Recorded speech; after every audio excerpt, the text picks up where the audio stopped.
বাতাসে বহিছে প্রেম, বসন্ত এসে গেছে। কি চমকে গেলেন নাকি? ভরা গ্রীষ্মে আবার বসন্ত ফিরল কখন? ঋতুর ক্যালেন্ডার যতই পাল্টান, মনে যে এখন কোকিল ডাকছে, বইছে মিঠে বাতাস।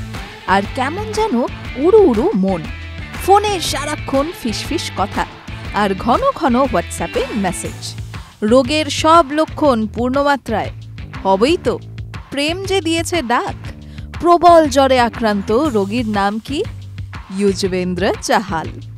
জাতীয় ক্রিকেটে কানাকানি চলছে লেগ স্পিনারকে নিয়ে। শোনা যাচ্ছে চাহালের জীবনে নাকি এসে গেছে নতুন বসন্ত।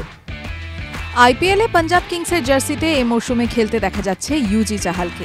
2টো ম্যাচে খেলেছেন, দাগ কাটতে পারেননি যদিও। 2টো ম্যাচে উইকেট মোটে 1। গুজরাটের বিরুদ্ধে খুব খরুচে ছিলেন। লখনৌয়ের বিরুদ্ধে 36 রানে 1 উইকেট। পারফরমেন্স নিয়ে তেমন চর্চা নেই। কিন্তু চাহাল যে প্রেমে বেহাল, তাই চর্চার মগডালে ইউজি। সম্প্রতি কোরিওগ্রাফার, ইউটিউবার এবং ডেন্টিস্ট ধনশ্রী বর্মার সঙ্গে বিচ্ছেদ হয়েছে চাহালের। এরই মাঝে বসন্তের হাওয়ার মতো চাহালের জীবনে এন্ট্রি নিয়েছেন আরও এক সুন্দরী। চ্যাম্পিয়ন্স ট্রফির ফাইনালে সেই সুন্দরীর পাশে বসে ম্যাচ দেখছেন চাহাল। ছবি ভাইরাল হয়েছিল। এরপরই খোঁজ পড়ে ওই রহস্যময়ী নারীর। তিনি পেশায় রেডিও জকি। মাঝে মাঝে তাকে চাহালের সঙ্গে দেখা গিয়েছে। কখনো একসঙ্গে খেলা দেখা, কখনো ডিনারে যাওয়া। কিছুই নজর এড়ায়নি নেটিজেনদের। অনেকেই বলাবলি করছিলেন চাহাল হয়তো ডিভোর্সের পর ওই স্ট্র্যাটেজিতে যাচ্ছেন যে ঠুকরাকে মেরা প্যার মেরা ইন্তকাম দেখেগি। তবে না, ঠিক ইন্তকামের গল্প এটা নয়।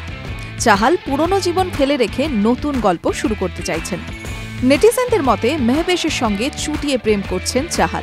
কিন্তু মেহবেশ এবার শুনিয়েছেন অন্য কথা। সম্প্রতি এক পডকাস্টে আরজে মেহবেশ জানিয়েছেন তিনি বর্তমানে সিঙ্গল, এমনকি প্রেম বিয়ে নিয়ে ভাবছেনই না। একই সঙ্গে তিনি এও জানিয়েছেন যে তিনি ক্যাজুয়াল ডেটিংয়ে বিশ্বাসী নন। তখনই তিনি কাউকে ডেট করবেন যদি মনে হয় তাকে বিয়ে করা সম্ভব। অল্প বয়সেই ধাক্কা খেয়েছিলেন মেহবেশ, জানিয়েছিলেন নিজেই। মাত্র 19 বছর বয়সে এঙ্গেজড হয়েছিলেন। 21 বছর বয়সে সম্পর্ক ভেঙে যায়। এরপরই মেহবেশ ঠকে শেখার পথে হাঁটা শুরু করেছেন। চাহাল ও ধনশ্রীর বিয়েও বেশি দিন টেকেনি। মেহবেশ কি চাহালকে তার জীবনের চিরতরে থাকার সুযোগ দেবেন? ইউজির অনুরাগীদের মনে আসছে শুধু এই প্রশ্ন। টিভি9 বাংলা ডিজিটাল।